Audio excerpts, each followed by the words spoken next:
যোগ্যরা বাদ যাবেন না। অন্নপূর্ণা যোজনা নিয়ে রাজ্যের নতুন নির্দেশ, ফের খতিয়ে দেখা হবে 27.83 লক্ষ আবেদন।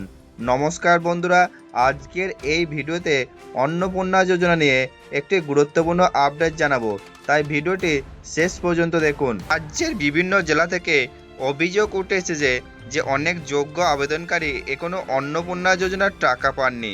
আবার এমনও অনেকেই আছেন যারা জুন মাসে টাকা পেয়েছিলেন, কিন্তু জুলাই মাসে তাদের ব্যাংক অ্যাকাউন্টে টাকা আসেনি। ফলে স্বাভাবিকভাবে অনেকের মধ্যে উদ্বেগ তৈরি হয়েছে। বিষয়ে সরকার পক্ষ থেকে জানানো হয়েছে, পোর্টালে তথ্য আপলোডের সময় কিছু প্রযুক্তিগত ত্রুটি হয়েছে। সেই কারণে কিছু যোগ্য উপভোক্তার নাম তালিকায় সঠিকভাবে দেখানো যায়নি। তবে এই সমস্যা ধীরে ধীরে সংশোধন করা হচ্ছে।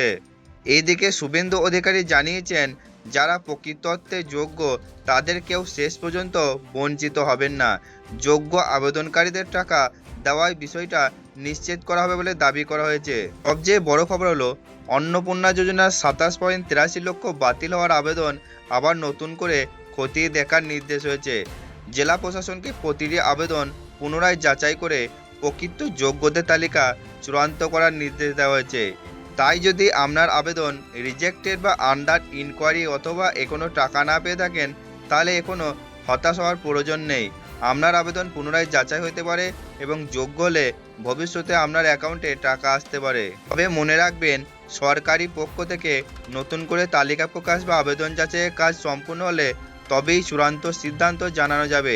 তাই কোনো গুজবে কান না দিয়ে শুধুমাত্র সরকারি আপডেটের ওপর নজর রাখুন। এই ধরনের অন্নপূর্ণা যোজনার প্রতিদিনের আপডেট সবার আগে পেতে আমাদের চ্যানেলটি সাবস্ক্রাইব করুন, ভিডিওটি লাইক করুন এবং তথ্যের সঙ্গে শেয়ার করে দিন।